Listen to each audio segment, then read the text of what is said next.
ನಮಸ್ಕಾರ. ನನ್ನ ಹೆಸರು ಬಸವರಾಜ್ ದೇಸಾಯಿ ಅಂತೇಳಿ. ನಾನು ಕಲ್ಬೇನೂರು ಗ್ರಾಮ, ಗುಲ್ಬರ್ಗ ಡಿಸ್ಟಿಕ್ಕು, ಗುಲ್ಬರ್ಗ ತಾಲೂಕಿಂದ ಮಾತಾಡ್ತಾ ಇದ್ದೀನಿ. ನನ್ನ ಹೊಲದ ಒಂದು 30 ಗುಂಟೆ ಹೊಲ ಇತ್ತು ನಂದು. ಅದರಲ್ಲಿ ಏನು ಬೆಳಿಬೇಕಪ್ಪ ಅಂತ ಯೋಚನೆ ಮಾಡಿದೆ. ಹಿಂಗೆ ನಮ್ಮ ಗೆಳೆಯನ ಹತ್ರ ಸಜೆಷನ್ ತೊಗೊಂಡು ಏನು ಹಚ್ಚಿದ್ರಿ ಏನಾಗುತ್ತೆ ಅಂತ ನಮ್ಮ ರಾಜ್ಕುಮಾರ್ ಪಾಟೀಲ್ ಅವ್ರು ಹೇಳಿದ್ರು, ಆ ಉತ್ಪಲ್ ಕಂಪನಿ ಆರಾಧ್ಯ ಒಂದು ತಳಿ ಚೆನ್ನಾಗಿದೆ, ಚೆಂಡು ಹೂ ಬೆಳೀರಿ ಅಂತಂದರು. ನಾನು ಅವರ ಬೇಡಿಕೆಯಿಂದನೇ ನಾನು ಚೆಂಡು ಹೂ 3000 ಸಸಿನ ತೊಗೊಂಡು ಒಂದು 30 ಗುಂಟೆಯಲ್ಲಿ ನಾಟಿ ಮಾಡಿದೆ. ನಾಟಿ ಮಾಡಿದ ತಕ್ಷಣ ಒಂದು 50 ದಿನದಲ್ಲಿ ಕಟಿಂಗ್ ಬಂತು ಸರ್. ಕಟಿಂಗ್ ಮಾಡಿದೆ. ಕಟಿಂಗ್ ಮಾಡಿದ ತಕ್ಷಣ ಫಸ್ಟ್ ಕಟಿಂಗೇ ನನಗೆ ಒಂದು 5 ಕ್ವಿಂಟಾಲು ಚೆಂಡು ಹೂ ಬಂತು ಸರ್. ಮಾರ್ಕೆಟ್ಗೆ ತೊಗೊಂಡು ಹೋದರೆ ಒಳ್ಳೆ ಬೇಡಿಕೆ ಇತ್ತು ಸರ್.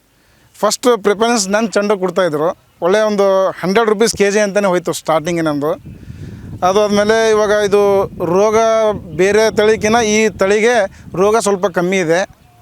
ಕಮ್ಮಿ ಅಂತಂದರೂ ಪೂರ ಕಮ್ಮಿ ಇದೆ ಸರ್ ಇದರಲ್ಲಿ. ಆದರೆ ಈ ಹೂವು ನೋಡಿರಿ ಸರ್ ಎಷ್ಟು ಚೆನ್ನಾಗಿದೆ ಮತ್ತು ಗಟ್ಟಿ ಇದೆ.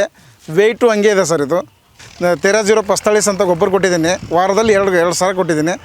ವಾರಕ್ಕೆ 2 ಕಟಿಂಗ್ ಮಾಡ್ತೀನಿ ಸರ್ ನಾನು. ವಾರಕ್ಕೆ 2 ಕಟಿಂಗ್ ಮಾಡಿದ್ರೆ ನನಗೆ 5 ಕ್ವಿಂಟಲು 6 ಕ್ವಿಂಟಲು ಒಂದೊಂದು ಕಟಿಂಗ್ಗೆ ಒಂದೊಂದು ಕ್ವಿಂಟಲ್ ಎಕ್ಸ್ಟ್ರಾನೇ ಬರ್ತಾಯಿತ್ತು. ಬಟ್ ಆದರೆ ಇವಾಗ ನಾನು 3000ದಲ್ಲಿ ಒಂದು 5 ಕಟಿಂಗ್ ಮಾಡಿದ್ರೆ 90,000 ಸಿಕ್ಕಿದೆ ಸರ್ ನನಗೆ. 90,000 ಅಂತಂದರೆ ನಾನು ಖರ್ಚು ಮಾಡಿರೋದು ಅಂದರೆ ಒಂದು 25,000 ಖರ್ಚು ಮಾಡಿದ್ದೀನಿ ಸರ್ ನಾನು. 25,000 ಅಂತಂದರೆ ಇನ್ನು ಮಿಕ್ಕಿದ್ದು ಲಾಭನೇ ಇಲ್ಲ ಸರ್. ಚೆಂಡು ಬೆಳೆ ಮಾಡ್ಬೇಕಂತೇಳಿ ನಾನು ಯಾರು ಬೇಕಾದರೂ ಕೇಳಿದ್ರು ನಾನು ಹೇಳ್ತೀನಿ ಸರ್. ಇದು ಈ ಚೆಂಡುಗೆ ಮತ್ತು ಮಾರ್ಕೆಟಲ್ಲಿ ಒಂದು 10 ಜನ ನಾನು ಕೇಳಿದ್ರು, ಸರ್ ಎಲ್ಲಿ ತೊಗೊಂಬಂದಿದ್ದೀರ ಅಂತೇಳಿ. ನಾನು 10 ಜನಕ್ಕೂ ಸಜೆಷನ್ ಮಾಡಿದ್ದೀನಿ. ಈ ಥರ ನಮ್ಮ ರಾಜ್ಕುಮಾರ್ ಪಾಟೀಲ್ ಅವರು ಇದ್ದಾರೆ, ಅವ್ರ ಇದರಿಂದನೇ ನಾನು ಈ ಚೆಂಡು ಬೆಳೆದಿದ್ದೇನೆ ಅಂತೇಳಿ. ಇವಾಗ ಆಲ್ರೆಡಿ ಅವರು ನನಗೂ ಬೇಕು ಅಂತ ಇದ್ದಾರೆ.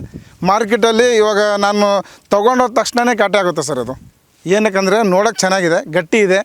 ನಾನು ಮೊನ್ನೆ ಒಂದು ರೇಟ್ ಇರಲಿಲ್ಲ ಸರ್, 4 ಕ್ವಿಂಟಲ್ ಹಂಗೆ ಒಯ್ದಿದೆ. ರೇಟ್ ಇರಲಿಲ್ಲ, ಆವತ್ತು ರೇಟ್ ಇರಲಿಲ್ಲ, ಮಾರಲಿಲ್ಲ. 3 ದಿನ ಬಿಟ್ಟು ಅದೇ ಮಾಲನ್ನ ಮಾರಿದೆ ಸರ್ ನಾನು. ಅದೇ ಮಾಲನ್ನ ನಾನು 45 ರೂಪಾಯಿ ಕೊಟ್ಟಿದ್ದೀನಿ ಸರ್. 4 ದಿವಸ ಅಂದರೆ ನಾನು ಕೊಟ್ಟು 4 ದಿವಸ, ಅವ್ರು ಹೋದರೆ 5 ದಿವಸ ಆಗುತ್ತೆ ಸರ್. 5 ದಿವಸದಲ್ಲಿ ಹೂವು ಏನೂ ಆಗಿಲ್ಲ ಸರ್, ಹಂಗೆ ಚೆನ್ನಾಗಿದೆ. ಹಾರ ಮಾತ್ರ ಸೂಪರಾಗಿರುತ್ತೆ. ಮನೇಲಿ ಹಾಕಿ ನಾನು ನೋಡಿದ್ದೀನಿ. 5 ದಿವಸ ಆದರೂ ಏನೂ ಬಾಡಿಲ್ಲ ಸರ್. ಇದು ಚೆಂಡು ಚೆನ್ನಾಗಿದೆ ಸರ್. ಇದು ಈ ತಳಿ ಮಾಡ್ಬೋದು ಸರ್. ಇದು ಉತ್ಪಲ್ ಅಂತ ಆರಾಧ್ಯ ತಳಿ ಇದೆ ಸರ್. ಇದು ಮತ್ತು ಇದು ರೋಗ ಅಂದರೆ ಸ್ವಲ್ಪ ಲೀಪ್ ಮೈನರ್ ಬೀಳುತ್ತೆ. ಮತ್ತು ಈ ಕಬ್ಬುಣ ರೋಗ ಅಂತ ಬರುತ್ತೆ ಸರ್. ಕಬ್ಬುಣ ರೋಗಕ್ಕೂ ಔಷಧಿ ಇದೆ ಸರ್, ಲೀಪ್ ಮೈನರ್ಗೂ ಔಷಧಿ ಇದೆ. ಔಷಧಿ ಸಿಂಪಡಣೆ ಮಾಡಿದ್ರೆ ಅಲ್ಲಿಂದ ಕಂಟ್ರೋಲ್ ಆಗಿಬಿಡುತ್ತೆ. ಇವಾಗ ನಾನು 5 ಕಟಿಂಗ್ ಮಾಡಿದ್ದೀನಿ ಸರ್. 5 ಕಟಿಂಗ್ ಮಾಡೋ ಥರನೇ ಇಲ್ಲ ಸರ್, ಫಸ್ಟ್ ಕಟಿಂಗ್ ಥರ ಇದೆ ಸರ್.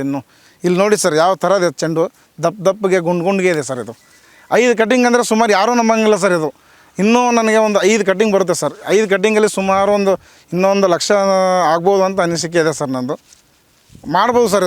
ಇದು 2 ಲಕ್ಷ ಆಗುತ್ತೆ ಸರ್. ನಾನು 30 ಗುಂಟೆ ಇದೆ ಸರ್. ಇದು ಇರೋದ್ರೆ 3000 ಸಸಿ ಇದೆ ಸರ್. 3000 ಅಷ್ಟೇ.